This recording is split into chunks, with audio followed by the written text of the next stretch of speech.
9 of Under the Rug podcast, man. It's been a pleasure going through this year and, you know what I'm saying, being at where we at, man, and be able to come up with this idea late last year and make it come to true and light, man. So we want to thank all of our viewers, all our supporters out there. My right-hand guy in business always here with me, Korbin Perry.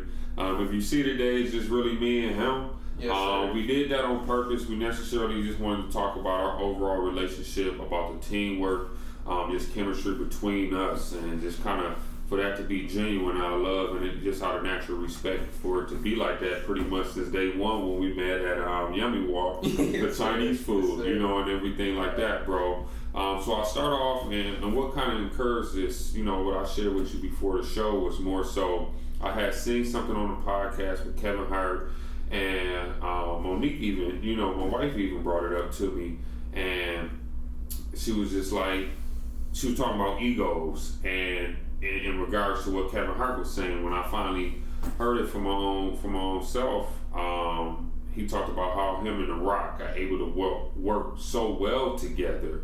And I mention that because you look at may he rest in peace, right, in heaven, when you say Kobe and Shaq.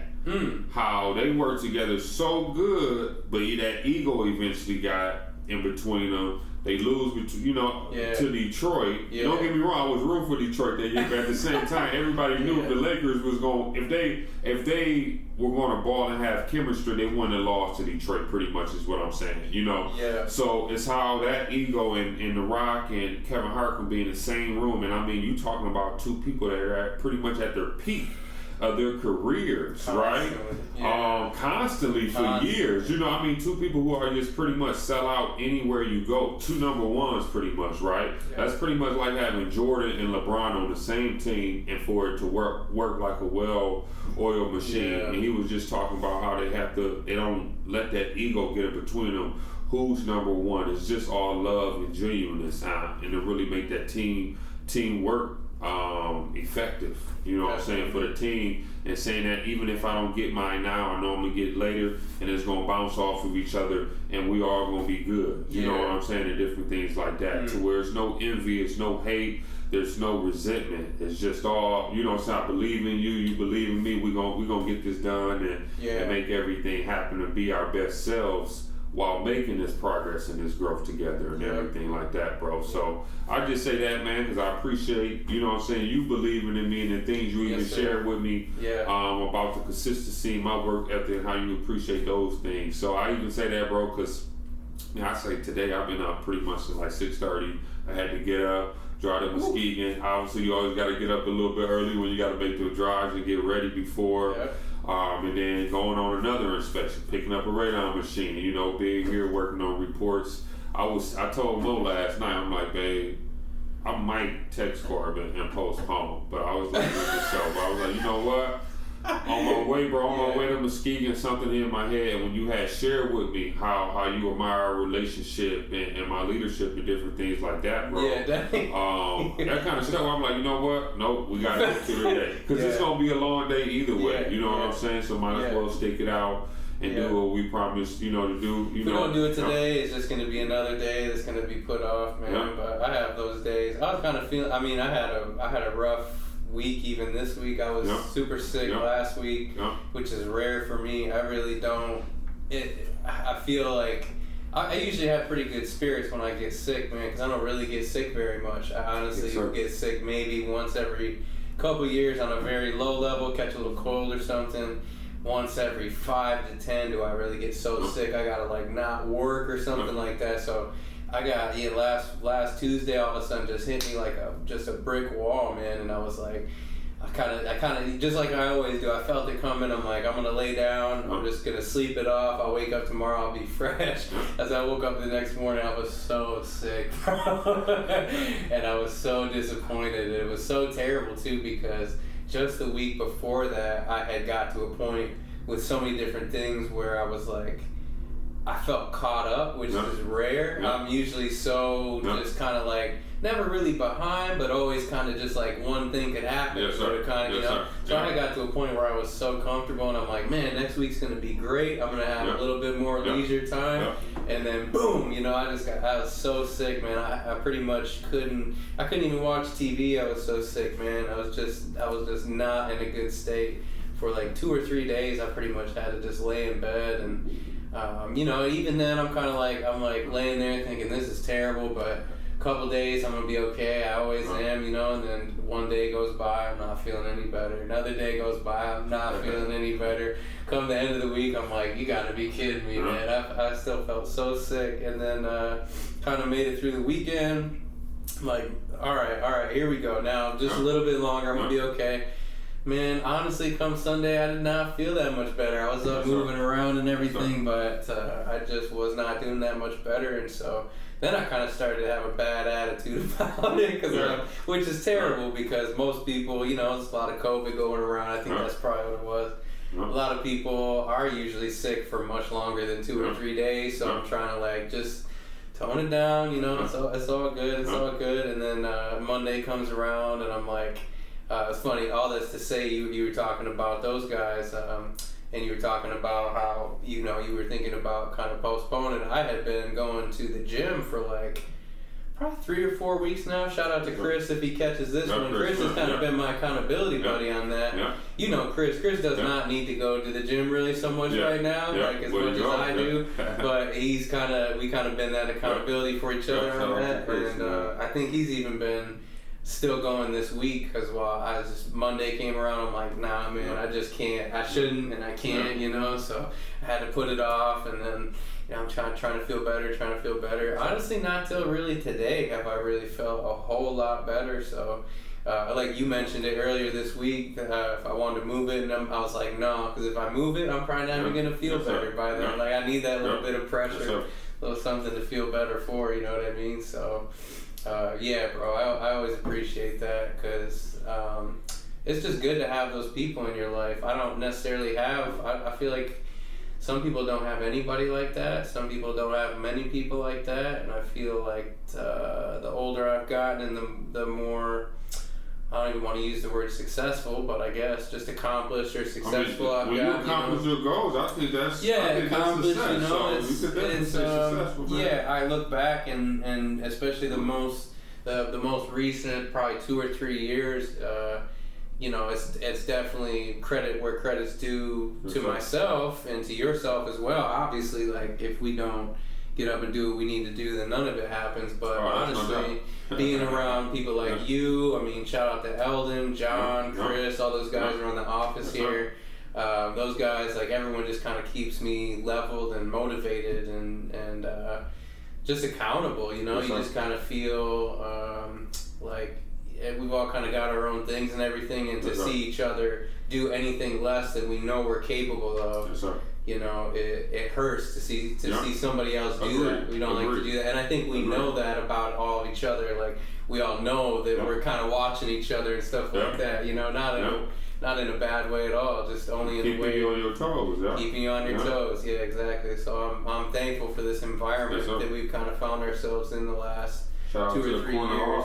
Shout out to the corner office, yeah, and a lot of other people, man. We've been very fortunate these past few years. I think fortunate to connect with each other and with everyone around us, and it's been a good couple of years. I feel like this has been the fastest year of my life, to be honest with you. I think every year gets faster and faster, bro. I just can't even believe it right now. Like we started this at the beginning of the year, it must have been, because this is number 9, so I feel like maybe our first one must have been in January. We actually did that one in December. I feel like we did that, bro, just before Christmas, I feel like. That could be. Yeah, that sounds about right. I feel like we did that in December. Then probably put it out in January or whatever. We was always kind of a month behind and ahead at the same time. So, yeah, man, I feel like this has just been just an incredibly fast year. Probably, you know, kind of compounded by the craziness of the past couple years of 2020 being kind of locked down and 21 being kind of unsure. This has just been like... It's been the fastest probably one of the best years I think I've personally had. And everything has definitely gone in a good direction with our businesses and everything else, I feel like. So, cheers to that. Cheers to that, man. Absolutely. Yeah. I think this year for me, bro, I was explaining, so shout out to Ty, Miss Zena, Mr. Brown. They were more so the instructors and everything that put together with the 250 project. Yeah. So I remember last time on our last show with Miss Kathy Alberg. Shout out to Kathy and everything. She's amazing at what she does with her insurance services. Absolutely. Highly recommended. For sure, man. And saying that, so 250 project, graduated from that. That was, I'm trying to think, when was that? It was a couple weeks ago, right? I think that was just last week. Today It was 2 Thursdays ago. Was it? Man, see? Today is flying. So it was like August 4th yeah, you're right. or I was something sick like last that. week, so it was the week. It was the week before that. Yep. So graduated from that, and the thing I liked about it, bro. Once again, I kind of dreaded it. You know what I'm saying? I thought about quitting. I remember talking during that 6 months. I'm like, man, it's a lot, but you got to stay with it. And I can definitely say I'm glad that I stuck it out. Stuck it out for the last, for that final 6 months. The entire program was amazing. And when we graduated 2 weeks ago, we were able to present. You get a 30-minute presentation. You get to present for 15 minutes, where you pretty much tell them what you do, who you are, the different challenges you have in business, where you been, where you going financially with different numbers and percentages, 2 short-term goals, 2 long-term goals, and that pretty much. And so at the end, so we got our 15 minutes. I think I nailed it. So you know what I'm saying. This, I hope I did. But everybody pretty much liked the presentation and liked what we had to say and everything like that, bro. So, but I'm glad that graduation went extremely well. But during that presentation, I explained to everybody that was there that it was the most humbling year for me as a business owner, because from year one to now, I done seen substantial growth in each year, right? I mean, doubling, tripling numbers, but then you get to that 3rd year, now you're on your way to your 4th. You have to understand that now you at a point maybe you were at that you got to quicker than you expected.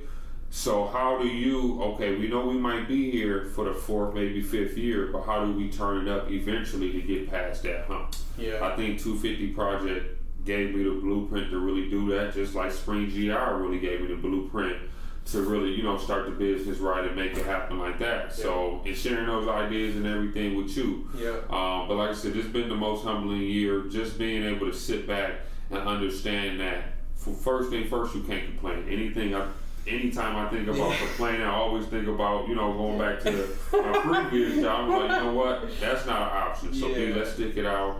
Because like I said, this year I wanted to bring on 1, if not 2, potential part-time and full-time inspectors. And obviously with the market, with over 50% of homeowners, waiving inspections this year, but the thing is, we're at that self-sufficient stage, which is good and consistent. But how do we get to that next level to where, because I wanted this year in which we tested the water a couple of times. How can I work on the business instead of working in the business? Yeah. And it felt good when I was able to accomplish those things, but how can we make those things a recurring thing and make them consistent? Yeah. You know what I'm saying? Throughout and really being able to provide those opportunities and everything like that. So, Korbin, if you don't mind sharing just kind of with the blessings you've been getting lately and the opportunities that have been coming your way, because like I said, bro, I'm extremely proud of you, of the things you've been telling me lately, the things you've been receiving, man, from a professional and a personal standpoint, and different things like that. Yeah, well, last time, I think when, the last podcast, we had talked about, when we were talking about goals, I was talking about having finally got to a point where I was working with somebody, hiring somebody to do some work, and I was just, at the time, hoping that would go well. I'm happy to report so far so good, man. It's been good. I haven't had actually, I wouldn't say I haven't had a ton of opportunity. I've had probably just the right amount of opportunity. It's funny because I got to that stage where I kind of found somebody, we had talked, I was pretty confident everything's going to go pretty good. This person's not really at a point where they're they don't require me to feed them with so much work. This isn't their only thing. They got other stuff going on, but got just enough time to where we can work together. So really, that's a perfect fit. And then I just had some opportunities, a couple of websites come my way through some referrals that were just perfect. I mean, just like this, just kind of simple and more, just exactly the kind of thing I'd hope to be able to give to somebody who. It would be, it'd almost be like a perfect inspection that you get, you know what I mean? I'm sure there's certain things where or just the perfect amount of problems where you can kind of go through each thing and say, this is what we're going to run into sometimes, that sort of thing. I see what you mean. Exactly. Not too much to where you overwhelm them, but just enough to where they're going to have, they're going to see some of that and everything. So, I had some of those kind of pop up the past couple weeks, and that's all been going really well. So I'm very hopeful for that, and all in good time because I guess the cat's kind of out of the bag now, and by the time this is out for sure, I kind of actually just got an offer for an opportunity. That company that I had been working for a little while now, they reached out to me a few weeks ago. And we're kind of seeing my interest on more of a full-time position, which anybody that knows me knows that typically the answer, if you ask me if I want a job, typically the answer is no. What I mean by that is not that I don't want the work to do, but I've enjoyed the past 3-4 years now, actually, I guess, 4 years now for me of kind of being more freelance and being able to bounce around and do different things. I have liked that, but and I kind of did that because certain parts of having a regular, scheduled job just wasn't my thing. I think more so, though, that I was into jobs that just didn't really interest me in that way, retail and food and stuff like that. It's all good stuff. I think everybody should do that stuff, but, at some point at least, but just to do it, 9 to 5 all the time, that was just not me. You have passion with. I want to do something I like. So so I've been working with this company just on a contractual basis for probably about 6 months now, and all that's been going real well. The company's Give, Send, Go. They're kind of like a competitor to GoFundMe, which is just like a crowdfunding site. Give, Send, Go is a Christian-based company. They don't take any fees out of the donations that you give to campaigns, whereas like GoFundMe will take 5%. Nothing wrong with that, but these guys' approach is a little bit different. They don't require you to pay them. The only thing they charge is a credit card transaction fee that actually they have to charge that because they're getting charged it. So they got that, and then it's really unique. They actually have a team of people. It's so all kind of fresh to me that I don't even know how many, but I'm going to say they have at least probably 10 to 20 people on staff, bro, that actually, they're like a prayer team. So if you actually start a campaign there, depending on whatever, you can start a campaign for anything, medical bills or legal fee, whatever, it doesn't matter, you can start a campaign. These guys will actually individually reach out to all the campaign owners and actually discuss with them how things are going, pray with them if they want to pray, and that sort of thing, which is just kind of incredible. I mean, that's you don't hear. That's incredible. No, you don't hear that at all. No. I think that's the element people don't talk about. Faith. Yeah, it's very interesting. So I really like the direction of the company and all that sense, and they didn't expect to be quite as big as they are right now, but they got there because of some of the political climate right now. I mean, there were certain campaigns and certain things that GoFundMe had actually pulled down because they didn't align with their beliefs politically or whatever, and so Give, Send, Go doesn't really have anything like that, where, I mean, you can, unless it's something that violates the law, like it's then obviously it's not a campaign you can run, but otherwise they don't pull things down for political beliefs and stuff like that. So that was kind of a big reason that a lot of people were attracted to it. That was the reason I was actually attracted to them in the first place, and I reached out just to see if they needed help about 6 months ago or so. And so all that to say, they made me an offer. A couple weeks ago, they were kind of taking my temperature to see if I'd be interested. I said, I'm not gonna turn it down. Let me know what you're thinking, And so last week, or earlier this week, they came to me with an offer that was pretty attractive, and I'm gonna take that. And so I don't know all the specifics, but basically it's a salary position. It'll probably be kind of a 9 to 5, roughly speaking, during the week. And I'll probably do that, for the foreseeable future. They're going to some new technology. We talked about this behind the scenes. I was kind of really interested in not only obviously the salary position, but just the fact that they're moving to some technology that is very, very common, that a lot of people or bigger companies are moving towards.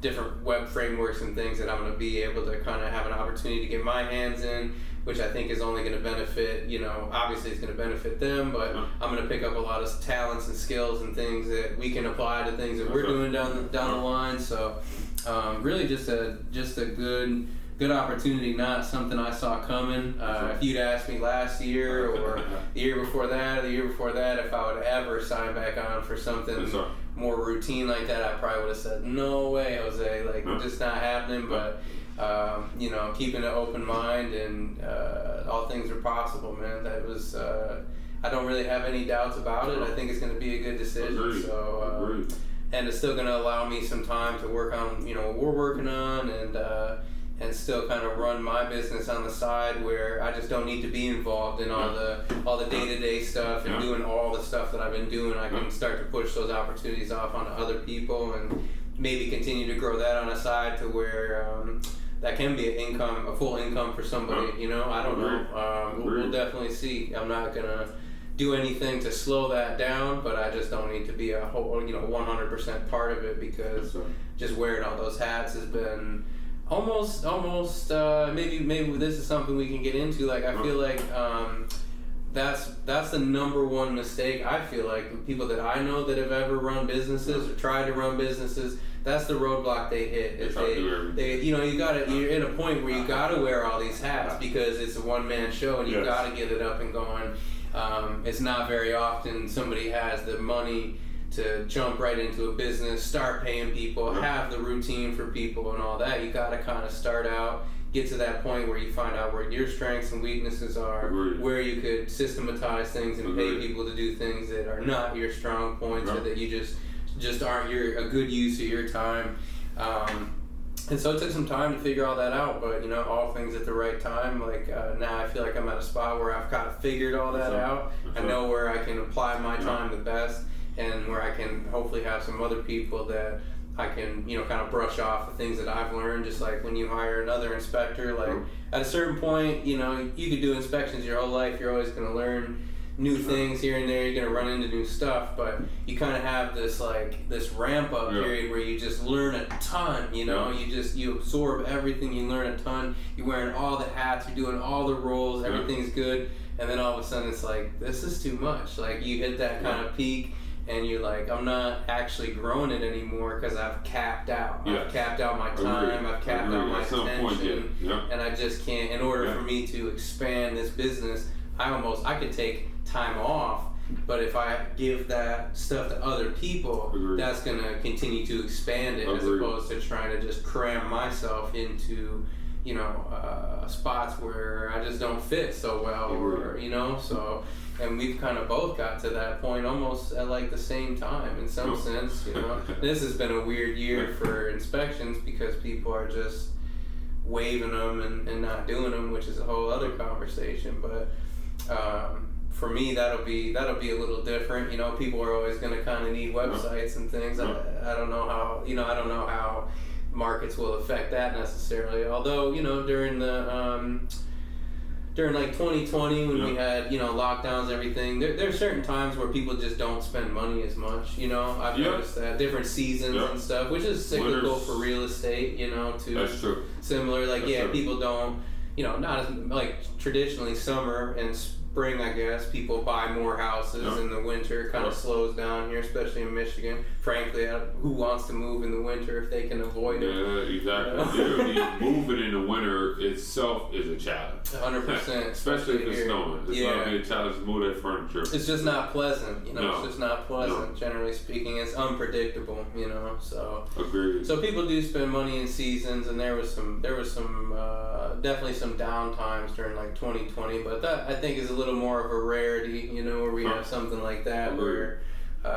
Hopefully, at least. That's a bit of a rarity, but yeah, man. All that to say, I'm very excited about the opportunity. I'm kind of my kind of like official start will be in about 3 weeks or so. I got a few loose ends to tie up before I jump into that, and then I was telling you we're taking a little trip to Colorado the first week of September, so that'll kind of be like a clean the slate, come back, and go from wearing a lot of hats to kind of just one during the day for a little while and see how that goes. But I'm definitely looking forward to it, man. It feels like the right thing. So Agreed. That's cool. Agreed. Yeah. I agree with you. I think that's the biggest challenge, and I say that even when I started up the business, I got some advice. It was like, well, why don't you just do this and then do that? I'm like, for one, I'm not good at that stuff. Secondly, I don't even like doing. That's not any of my interests. Right. I even say that, bro, because even when we first met, you were doing my photos and working on different things like that. Yeah. And then it was like a little stretch time. I think we had like parting ways, at least like on a professional side for a little bit. Yep. And then I tried a few new different things to see what could work. But I'm like, nope. And then that's when we had, we back connected after those few months. And it was like we never left. You know what I'm saying? And everything like that. Yeah. So. Yeah, well, I remember too, because we initially didn't really connect about what we kind of got into, and but we had definitely talked everything business and everything like that. And I kind of remember leaving, thinking obviously I had my own at the time. I was kind of pursuing real estate, so that's why we had initially connected. You were getting started in inspections. I was getting started in real estate. We did end up doing a few inspections on that, on that level and everything. But then, just getting to know each other and everything, and kind of every time we had talked or got together or whatever, I would kind of, figure out what you had going on and everything. And then just a couple times we had talked about other people that you were working with and everything in regards to different media stuff and all that. And I kind of, I remember having that conversation. I remember thinking to myself for a few weeks, like, this is not, I don't know if this is necessarily my place, but I don't know. I like this guy. I feel like, we could get it, get into some business together. And then eventually we kind of started doing a few things, and then I kind of just came with it and said, look, this is kind of what I feel like is going on. Yes, sir. And we were definitely on this 100% on the same page. And that's kind of been history since then, Yeah, and then even after that, adding Savannah on, we would say what? Because Savannah has been with us over a year. It's got to be at least over a year and a couple months. I want to say she joined last year, bro. I want to say April. Yeah, you're probably right. Yeah, so I would say about almost a year and a half. Yeah. So after I think we had got that solid, we built that solid foundation with the report, how we're gonna do this, the entire Channel Inspections brand almost. Yep. I think that was like a 6 month process, probably 6 to 8 month process, and then that went into the beginning of last year, and then from there she joined the team. Took a lot off my plate, your plate, and you were able to even lay out things, down to the CRM, the paperwork, the reports, all of the editing and everything like that. Pretty much doing everything behind the scenes on both our ends. So shout out to Savannah too, man, for making that happen. We got a good system going, man. We definitely got a good system going. Agreed. Yeah, I'm looking forward to having more inspectors be a part of the system, because this year had me questioning, like, especially with the first, what I'm saying, the first incident, I'm like, am I not teaching this right? I'm thinking, we done worked this system out, I would say somewhat to a T, to where it's just like you literally walking in my footsteps. You always gotta wonder though. That's where that ego can't get in the way, you know, and you gotta kind of check. I remember having a couple conversations about that, where we're kind of like both thinking, we feel like we've done a good job. I mean, you can't rule out that maybe it makes sense to us and it don't make sense to anybody else. That's always a possibility. So, I feel like a bad boss or bad managers, kind of flush that out. Agreed. And don't really consider that could be the case. So, I feel like we gave that ample consideration, but kind of taking a real step back, like, no, no. We got a pretty good system going, and I think that those are challenging situations. Agreed. Those are challenging, but all part of growth. No doubt. No doubt.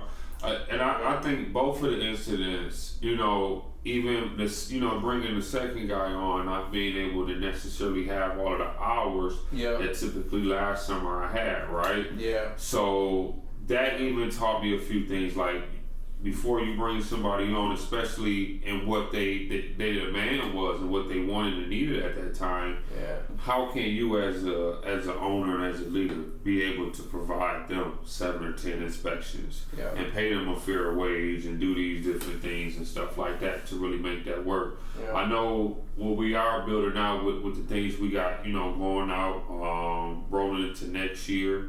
And different things like that. I feel like that's going to be a huge opportunity for people, especially if it kick off like it's supposed to. Yeah. Because then at that time, it's just like there being an abundance of work. And I never thought to myself that I could create jobs for people.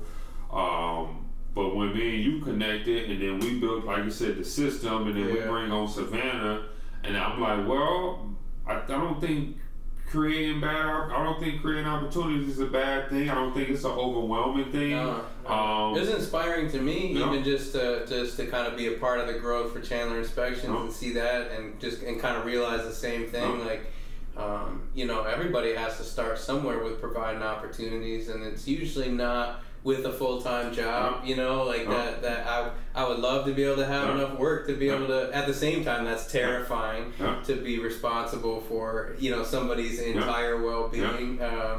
But I do like that, the fact that that we can do that we can create something and then provide opportunities for people who are more than happy to be a part of that. It's a really interesting switch, because I definitely spent plenty of time being in that role of taking opportunities, which is nothing wrong with it.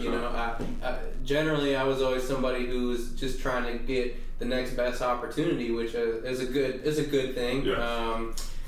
Going the opposite is not necessarily a good thing, but always kind of trying to get the next best opportunity one way or another. That's kind of the goal. But it did not really occur to me.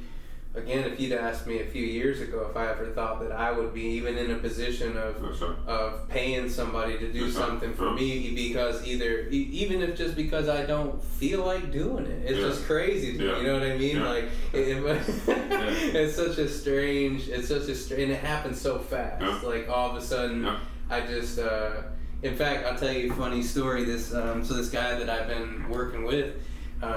Like I said, we haven't done a ton yet, but everything we have done has been really, really well. And he kind of pulled me aside last week, because there was a time last week I said, hey, if you got a couple hours, I think it was on a Friday or something. I said, if you got 2 hours, he's in Florida, so everything we do, we're kind of remote. We're talking online or whatever, just through like a Discord or a different app or something.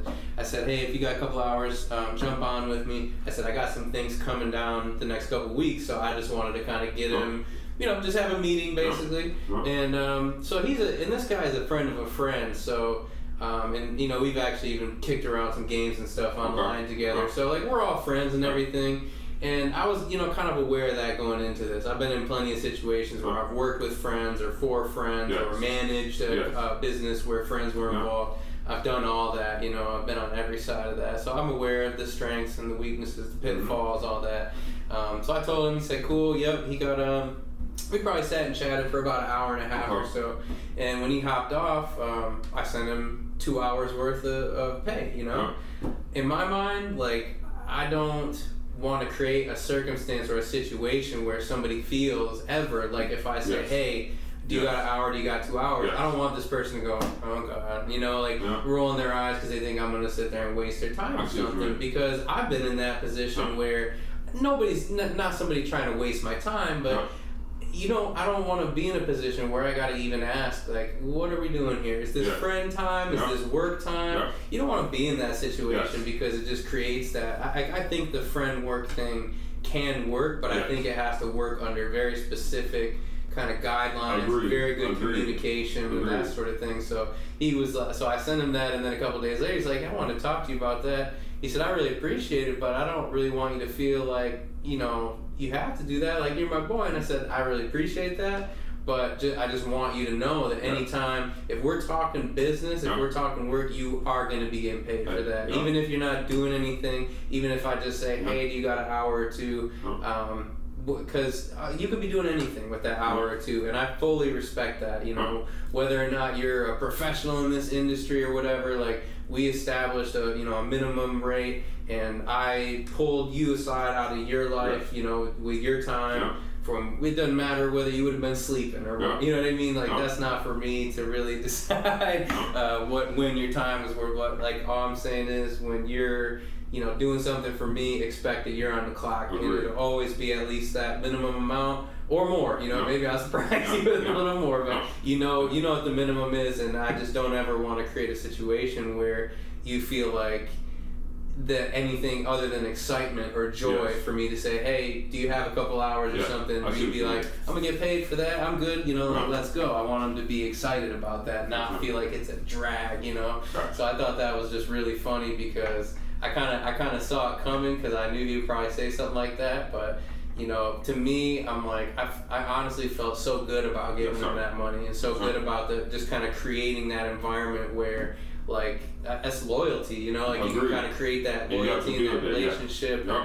I do feel like a lot of people miss that in a way that it does take some extra thought. It takes a little extra, not really compassion or anything. It's not like it's compassionate necessarily to pay people for their time, but just an extra sense of awareness and knowing and I think we probably both really understand that because when you don't work for a company that's you're clocking in or that's tracking your time, like we got to do that. We got to micromanage our own time, and we've had circumstances where we almost leave ourselves hanging sometimes. Where you waste some time or something and just think, I could have been doing literally anything else other than this. I'm not getting paid for this, and not only am I not getting paid for this, then you start to look at it as a business owner. You start to look at if I'm not making money.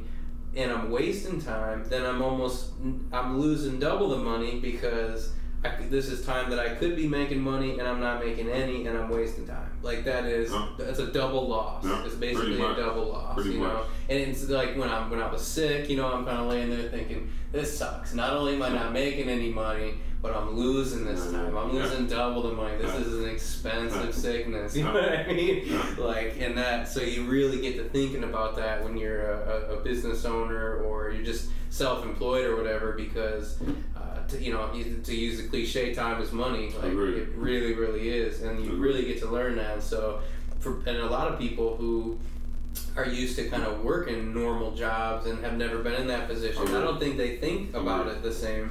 They don't look at it the same way because they've never really had to. But then you kind of start to put that thought in somebody's mind. They're like, wow, you're right. And they start to feel good about that. Like, my time is valuable. My time is worth something. It's like, absolutely it is, man. So I thought that was really funny.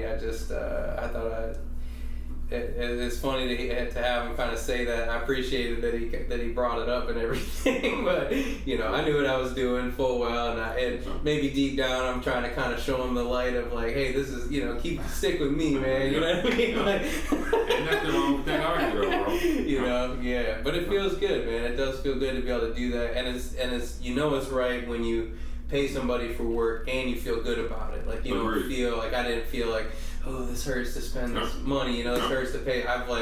I am more than happy to give this to you right now because it's taken stress off my plate. It's made you happy. It's built loyalty. It's built, it's built in that relationship.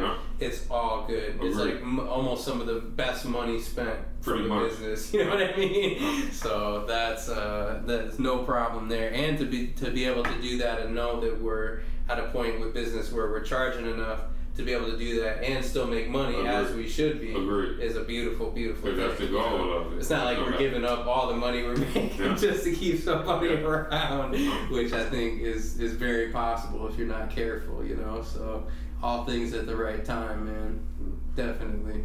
Yeah, I think sacrifice is a really big thing with that, bro. And sacrifice, when you say that, I guess as a kid, when you hear the word sacrifice, you think of it as a bad way. But I think as an adult, when I hear the word sacrifice, it means being responsible, being unselfish, understanding that you may have to take a little bit less now because you have to build this thing out, and then later down the line, I can't think of this bar. Kevin Gates just dropped the album, and it was something. It was like, I'm not worried about the money now, or something, or good energy now came with money later, or something like that. Yeah. And I mean, that's always kind of been my mindset, and it's definitely grown his business out. Comes back around. Man, pretty much, bro. It's all about the energy you feed in and feed out. But if you're not willing to have that sacrifice to really look at the situation, taking yourself out of it and saying, okay, how can we really make this work with me having to take a little sacrifice and make these things efficient? And if you're not willing to do that personally, you're not going to be able to do it professionally. So I would encourage any entrepreneur, if you're going to do something successfully in any business, you got to find that within yourself. If it's waking up earlier, if it's eating better, if it's working out, if it's, anything like that. But I mean, everybody knows what makes them the best them. And I think that's the biggest challenge people have with themselves personally, and it's, goes into you professionally. Am I willing to be the best me? That scares some people. It is scary. It's scary to think, damn, I can really be unstoppable. Yeah. And not literally, but you kind of get what I mean. I mean, from a mind, from a motivation, from a goal, from an inspiration standpoint, you could be unstoppable to where you're resilient. Nothing can break you. And I don't think a lot of people are willing to do that. But once again, you have to be willing to sacrifice. That has to be part of the puzzle. You cannot do everything else and not be willing to sacrifice and say, why isn't this working? Because you're missing a piece of the pie.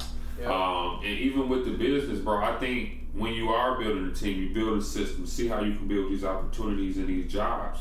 Remember, it's all numbers. It's a piece of a pie.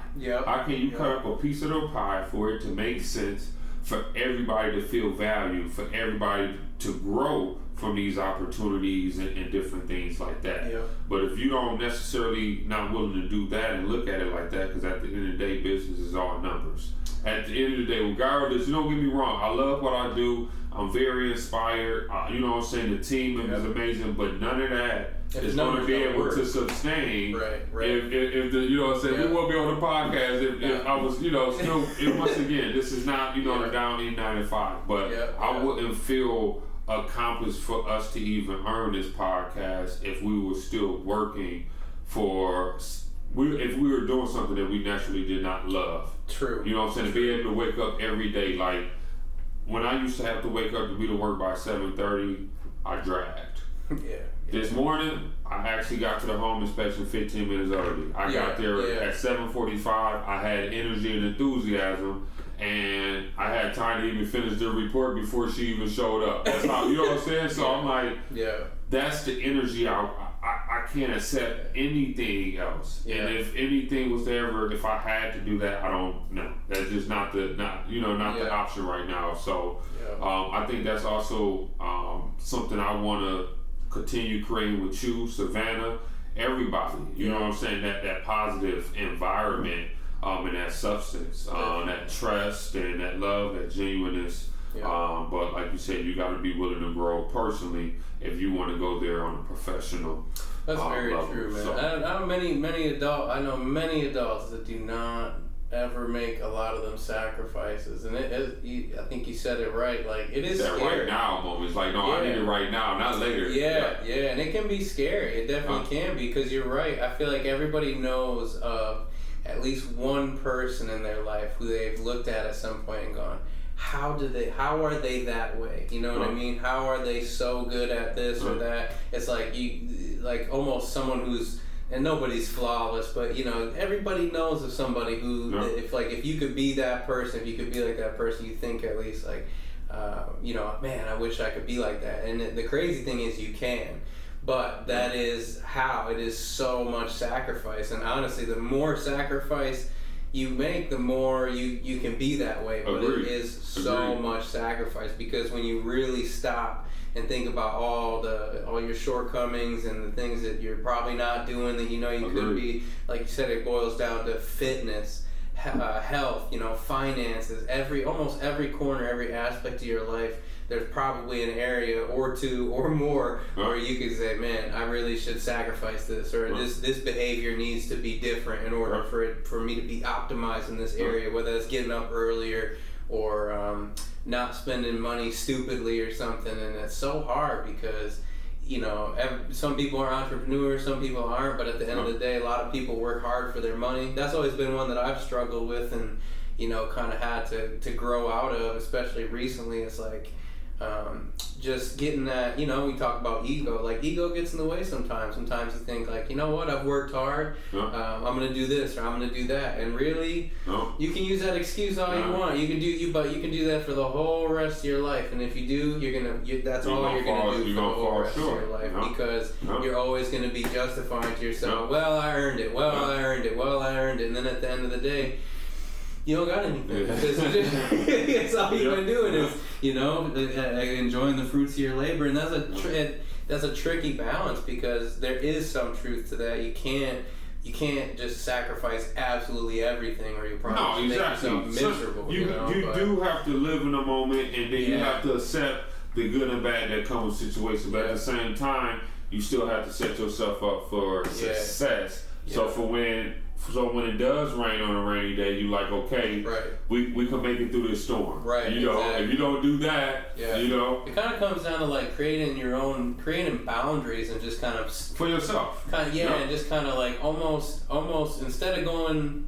I guess it depends where people are at different points in their life, but sometimes you got to keep just tightening those up a little bit. It's almost like it's almost the same as like breaking a bad habit. Like if you're somebody who's a smoker, maybe you can't quit overnight, but maybe you need to just kind of dwindle your way down into pack a day, down to pack a week, down to pack a month, you got to kind of work it down that way to a point where you reach that perfect point for you, I guess, and that's a tricky thing, because sometimes you get to a certain goal and you're like, all right, great, I made it, and then you kind of take a step back and look and see where's that got me.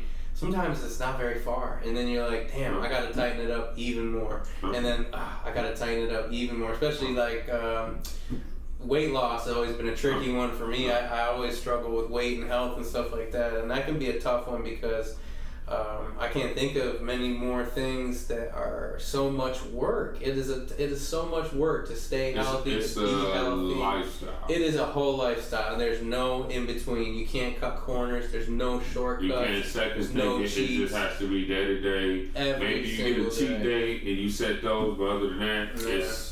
And same with finances. You can be good. You can be good about your finances for 6 months, and then spend one day blowing it out of the water and just ruining it for yourself if you're not careful. So it's not enough to just have a small habit. Even your finances and everything has to be a lifestyle. You have to set boundaries and goals and say.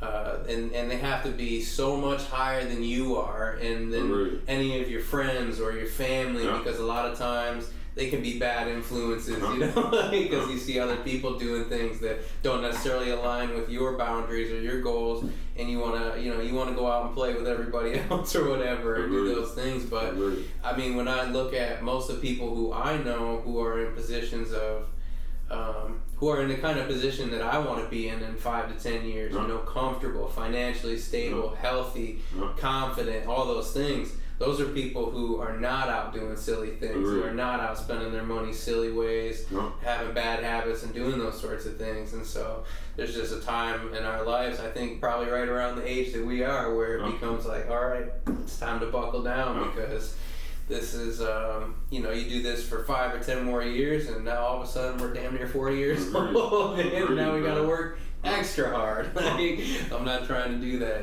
I think we can be in a very, very good position in the next 10 years by just having some boundaries, some good behaviors, good lifestyle, and still you can enjoy yourself quite a bit and enjoy the fruits of your labor without breaking those boundaries and those barriers, because but it's tough, man. It is tough. I got respect for everybody who does it, and I got understanding for everybody I know that struggles with it, because it's a human struggle. It's definitely a human struggle, man. There's a lot around us, a lot of like influence and a lot more reason to do the wrong thing than there is the right thing. A lot of and it's typically easier to do the wrong thing than much to do easier, right. much easier in the moment, especially. Yeah, it's hard to look out the window and see everybody having a good time, and you feel like you got to kind of sit inside and just not, or do things just a little bit differently, and that can be very difficult, but very worth it at the end of the day. Very worth it when you get to a good point. So yeah, I think all of that is built around discipline.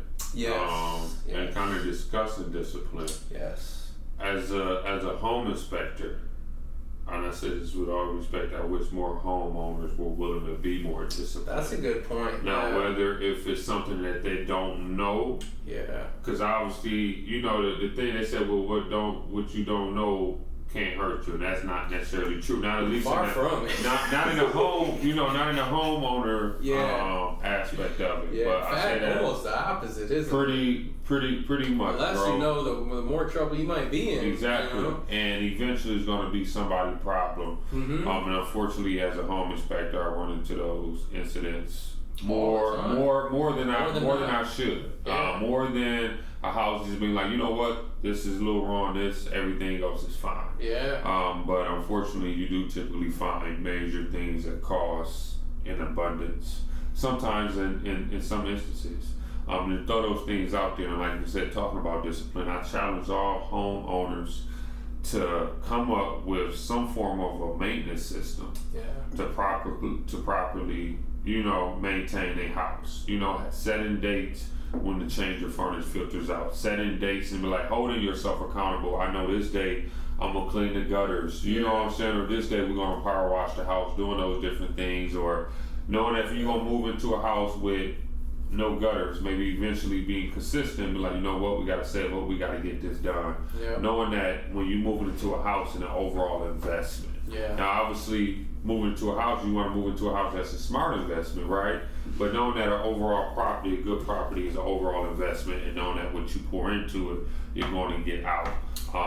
But I guess, to a challenge, as we was talking about personally, if you're not doing that personally, it's going to be very hard to do that to a property when you just kind of, living your day-to-day life, not necessarily having the word that we kind of been using for this year is being intentional. Mm-hmm. So I guess that's what I challenge all homeowners to be, is intentional with the house that you live in. Yeah. That's to homeowners, landlords, even, potential renters, just kind of keeping up with the things that the owners and everything able to provide you. I guess that'll be really my big tip and my challenge for everybody, because it's crazy, because I was talking with a realtor. Shout out to Leah Boyd, who refers Chandler Inspections a lot. I want to say we've been working consistently together now for over a year. And she was saying that the posts that we actually make, and I was like, hey, Korbin does all my social media and everything. She's like, yeah, I appreciate you, because you kind of keep me on my toes and stuff with some of the posts. That's the goal, and man. different things like that. So, and then shout out to Kathy again. Yeah, she loves them too. She shares her stuff all the time, man. Yeah, so we highly encourage, like I said, all the information we throw out is factual and effective. So if you see anything out there that you think that your house may need, or something that you may not necessarily know, let's reach out, do the research, get it done, and see how you can make your home, your house a better home. We do guarantee to never post anything that will go the wrong direction. Agreed. You can always trust anything we post is to maintain, not destroy your house. That's for sure. Yeah. Agreed. I feel like a lot of people move into a house and feel like that's it. Like they buy their house and they get it, and I can understand that, because that's a huge accomplishment. And you kind of get this, especially if you've been renting for a long time. You get into the house, you move your stuff in, you kick your feet up, and you're like, we made it, like, here we are. And now we're just gonna kind of coast it out. Now we're just paying our mortgage until the next one. You know what I mean? And I can understand that, because I'm sure it's we haven't had the privilege to have that yet, and I'm sure that'll be very relatable, but. It almost is kind of the opposite. Like, when you buy a house, you should feel good about it, absolutely.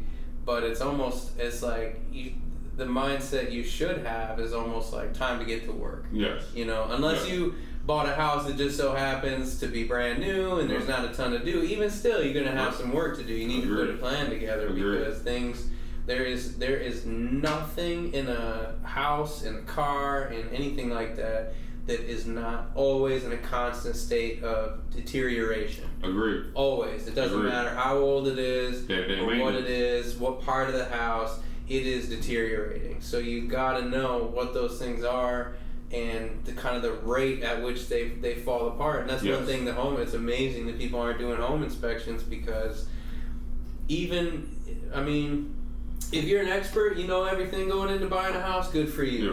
You know, that's good. But even if maybe you got a whole boatload of cash, and so you're going into this thinking, you know, whatever happens, you know, we'll pay for it. That's cool too. But getting an inspection is like, we're not only kind of necessarily, we're definitely looking for defects. We're definitely looking for things that are going to trip you up, and we're going to give you an idea of kind of the severity or the priority maybe of those things, whether that's your roof or your furnace or whatever those things may be. We're going to kind of work to give you a overall big picture of maybe what things you need to worry about tackling, maybe what things are red flags, yellow flags, you know, all those sorts of things.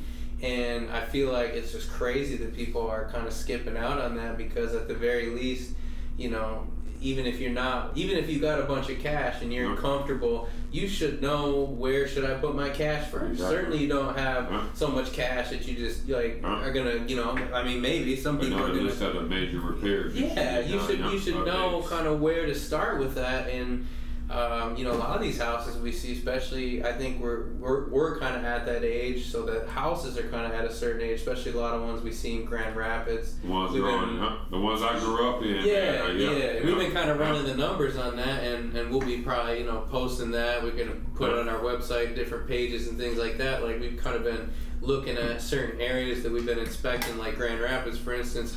What's the typical roof type? What's the average lifespan? You know, so we'll grab a sample of a certain amount of houses and see kind of where they were at, and then kind of say, well, 50% of them had knob and tube still, for example, and that sort of thing. And so those are things that you want to know. Even if you got the money set aside, that's great. But those are things you want to know so that if you are going to pay for those things, know what order to do them in so that you don't cause problems somewhere else. Because sometimes there is a rhyme or reason to you don't want to just throw money at stuff. Like that's usually not a good, throw money at an inspection so that you know how you can plan those things, and we can tell you what to get ready for. Maybe you don't need to do this thing that you're going to throw a whole bunch of money at right now. Maybe you'd be better off to do these couple things over the next year and save up some more money for 5 years from now to replace that roof or something. And that's the kind of thing we're going to tell you. So it's just crazy to me that people are kind of skipping out on that because maybe people know more than we realize about houses, but it seems like more often than not we get comments about how people appreciate those kinds of posts and things, those little things that you know, they're not getting that unless you watch a lot of HGTV, and even then, I don't think they're really talking about the kinds of things that we see, man. They're talking about a very different price range and a very different customer and a very different market than the one that we're talking about, you know, which is a lot of times average, you know, not lower income, middle income families and things like that. Yeah, typically, you know? I want to say a lot of our clients are typically married. Yeah. I do a few single. A lot of first time home buyers. So many first time home buyers. A lot of an abundance of first time married. Yep. You know, or married second time buyers. For sure. But a lot of that may actually be a field we need to attack, and when it comes to marketing. That's true. Some form of more so bridal. We'll have to run the numbers now that in the CRM. I know that we're tracking every. You know, we do give some discounts certain days of the week for first-time home buyers. We track those. I'll be curious to know, since we've been tracking those, what percentage are first-time home buyers, and I feel like I would say over 50%. Probably, yeah. And I would say if I had to just totally guess, and now I'm like, maybe this is something we should have been tracking, but but I do kind of feel like the average price for a house that we might inspect has got to be somewhere around 250 to 300. Would you say I that would seems say about 250 to 300. right? That's about. That seems about right. Which used to be 200. You know, I mean, back 3 years you think ago. about if you had a $250 to $300,000 house 10, 20 years ago, you had pretty much. In a nice house. You had a $500,000 house now, pretty much. So, but yeah, I would say most houses, for the most part, and then within that, when they're in that price range, there's typically only a few things usually wrong. Sometimes you need a new roof, not because there's any major damages, but because the roof is at the end. Yes, it's like, hey, well, if you don't fix it now, you're gonna have damages. So. Either that, old hot water heaters. Yep. Sometimes they got original furnaces, which original furnaces aren't bad if they've been kept up well. Now, if you got a 25, 30-year-old furnace and it ain't never been serviced or tuned up, you got some different things on your hands. Yeah. You know what I'm saying? We see a lot of that. Depending where the house was built, I run into a decent amount of grading issues to where they're pretty much. The ground, the soil is pretty much draining towards the house. So when it rains, when it snows, grading issues lead to foundation issues. Is that more common in the city? I would say together, sort of thing? I would say not necessarily close. I would say more so. Remember that one house we did, the last one you did the photos at, the Kitwood / Caledonia area.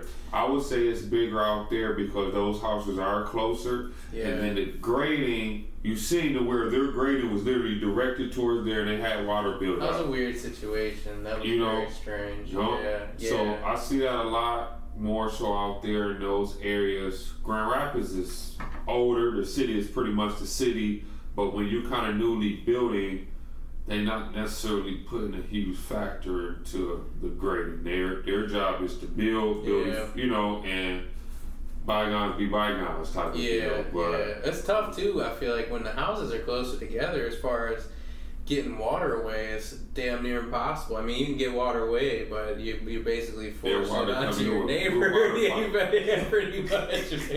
pretty much just aiming your gutters at your neighbor's house, and they're aiming theirs. That might have to be a beam or something there. That would be pretty funny. They just don't really have much opportunity. They got to get it like to the road. Keep your extended downspouts on your side. You know, say because we usually tell people, hey, 5, you want to downspout 5 or 6 feet. Like, damn, 6 feet. I'm in my neighbor's. Some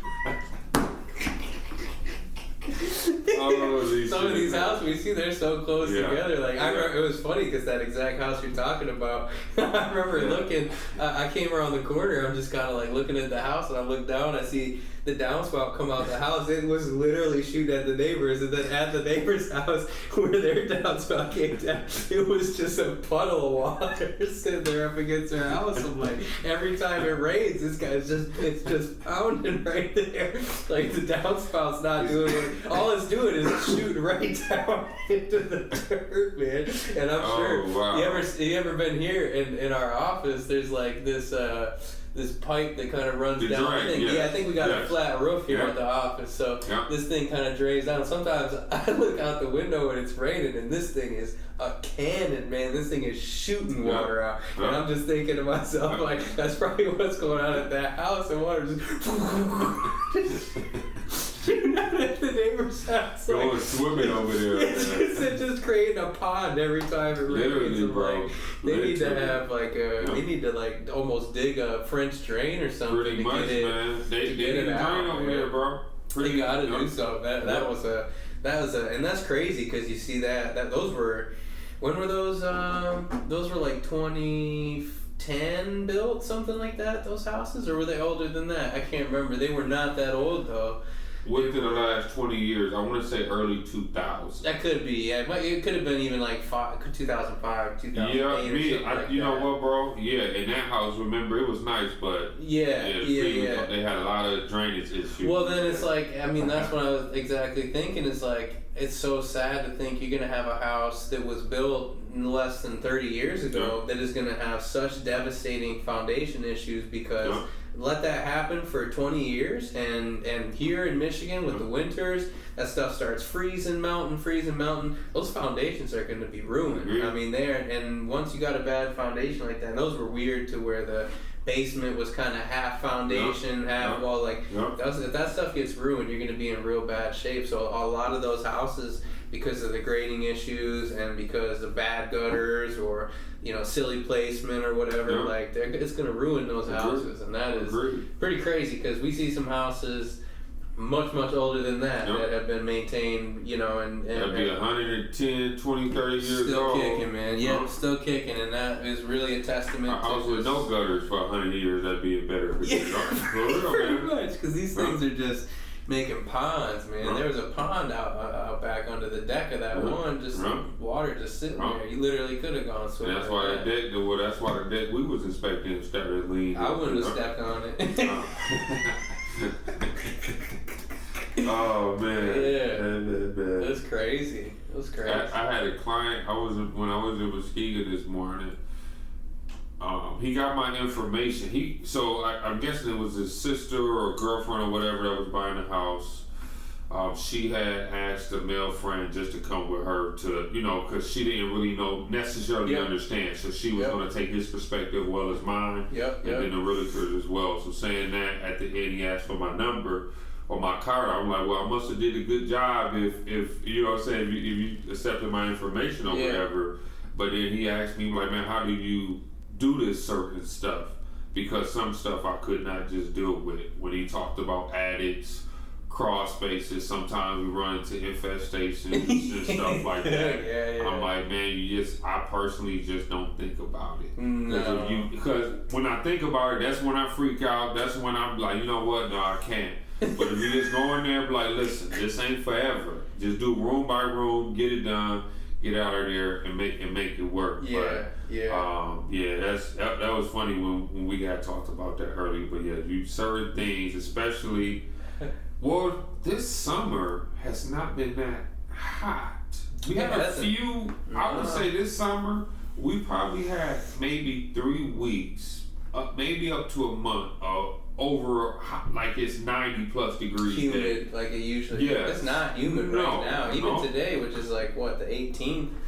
It's pretty nice out. It's like 80, but it's not humid. I went jogging 2 mornings ago. It was 59 degrees. I turned my heat on in my truck. Yeah. This last weekend was great. It was kind of rainy, cool. I wasn't feeling good. It was pouring down rain Saturday, wasn't it? It was. It stormed almost all day. It was nice because I wasn't feeling good. I just opened the windows up and kind of. Sounds good, Yeah. That was nice. Yeah, it's been very strange because usually August is not my favorite month. I do not like humidity very much. It's very frustrating. August has been cooler than July. It has. And honestly, it's already the 18th. It's going to be September in 2 weeks, man. So hopefully it stay like this until the end of October. Yeah. Or mid-October. Yeah. And then we'll be like, okay, now we can expect 60 to 80 degree weather. Yeah. Be fine, you know. Yeah, we've been, it's been interesting. We've had some pretty mild winters overall and now some pretty mild summers. I'm fine with that. I don't really feel like I need the extreme on either end. Like a global warming to start. Like, I'm not getting into any of that. I'm like, I do not remember as a kid waking up and it's 50 degrees in the morning in July or August. It did used to be very predictable. I feel like as a kid, like I used to be able to know, like, okay, this couple weeks in August, I'm gonna just want to stay inside. Pretty much. Yeah, or this couple weeks in winter, we're gonna get some snow. It's gonna be cold. It does not feel like we're able to really put our finger on that anymore lately. Neither winters. No, not at all. Not at all. Fall and spring kind of seem like they're coming at strange times. It's like we got summer and fall. I don't know if we really necessarily have an abundance of spring and fall times. No, it doesn't feel like with weather, because it's either just cold or hot. Yep. We have those few good days where it's between, but yeah, man. So kind of going towards the end of the show, Korbin, you got any goals for the next month that we could follow up on the next episode? Jeez, I don't know. I guess I'm kind of just pretty focused on this next couple weeks. Like I said, tying up some loose ends, switching over to this kind of. It'll definitely be a little new for me to switch over to more of a regular, kind of 9 to 5 sort of thing. So I'm just gonna and kind of also trying to take on the work that I can to put off to my new guy. And I guess I kind of leave it open. We'll see where it's at next month. One thing I've been kind of thinking about, whether it's this guy maybe doing more. There is some other things too that I'm going to be probably wanting to pay to have done. I'm thinking the more as I get into this job, I'm going to want to focus on that. During the day and everything, and I'm not too worried about stretching myself too thin. I mean, I enjoy the work. Now, the nice thing about all this is that everything that I'm doing, I pretty much enjoy. There's nothing that I'm really waking up and going, so, the good thing about that is I don't feel rushed or forced or pressured to do anything in particular, which is a better way to make decisions for sure, actually I was kind of thinking about that driving around today. Like I probably just need to kind of piece by piece ease certain things that I do into other people's hands. And I got to kind of figure out if, like I said, if this guy that I'm working with, if that's him, if he wants to do some more, or who knows, some of the stuff that I've been doing a couple days a week that I won't be doing anymore, that actually may or may not have some effect on Savannah's hours outside of, because she's working on those reports and everything for that. I don't know if she's going to have less, so if that's the case, I don't think we're too stressed about that, because maybe some of the stuff that I'm doing now for my business or whatever, maybe she'll have less to do for other things, and I can give her some of that. So I don't know. I don't have anything too specific, but I guess I would say that I kind of want to keep moving in that direction of, kind of contracting or paying for what I can to get done, so I can expand that kind of outside of myself, keep that stuff going, keep those opportunities coming in, and keep other people, having good opportunities if that's something they're interested in, and just kind of adjusting and adapting to this, be a little bit different of a lifestyle. I'm really looking forward to the consistency though, man, because it's been nice getting in the gym with Chris like 3 days a week, and now that I don't have this other 2 days a week, every day is going to pretty much be the same. I'm kind of looking to double down on that. I'm thinking, during the week, pretty much every day. There's no reason for me to be getting up any later, any other day, one day than another anymore. Like I might as well just get my ass out of bed. Yeah, make it a lifestyle, exactly. So I am kind of going to try to really double down on that. One thing I learned, or kind of just came to terms with, I should say, the past, kind of month or two since I've been doing that, since I've been getting up a little earlier, I realized, man, there's not much that I do past 10:30, 11 o'clock at night that needs to be done, that I couldn't just instead go to bed and wake up earlier. You know what I mean? So, I think that's a goal for me, is to just kind of continue to lock in a more productive kind of schedule, lifestyle, routine, that sort of thing. I do over the next kind of, I mean, like I said, I don't want to stop, but I do really want to lock in over the next, few months. Healthy lifestyle, healthy routine. I want to get in good shape, real good shape, and kind of this time really maintain that, as opposed to having to get to a spot again where I'm like, I gotta lock it down again and do it. It's like, no more of that. We need to just get there, stay there, man. So I guess that's all kind of connected. Yeah. What about you? My thing, man, is really cramping down on the big idea we got, man. That's my main thing, bro. Yeah, that'll be a good project too. That's my big thing, to continue chomping down on that, because the more feedback, the more realtors I talk to, it's something that's needed.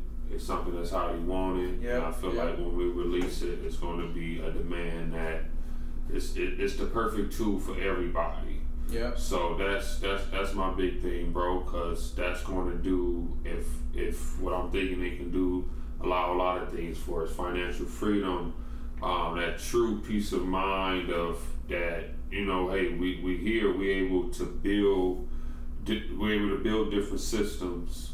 How do we do that in different places in the world? If it, you know, if it ever goes there one day, I mean, you know, but I keep those thoughts in my mind because where I'm at now, like you said earlier, if you would have asked me this when I graduated college, I would have been like, man, I didn't think I was gonna be here, bro. Yeah. I'm supposed to be sitting behind the desk, making $70,000-$80,000 a year being a PO. You know what I'm saying? Yeah. Setting myself up in the box. There ain't nothing wrong with being in that box if that's the box you want to be in. Somebody's got to do that. Yeah, I didn't want to be in that box. I wanted, and I'm not even saying where I'm at is in the box because I think what we doing, you could do it all over again and all over again and never really stop. So that's my biggest thing, bro. I think that's gonna be my biggest goal really until the end of the year. We'll be able to really polish it up, draw it out, get it all knocked down, and make it happen. So give it the attention it deserves. Agreed. So, for sure. That'll be a wrap here on the Real Podcast.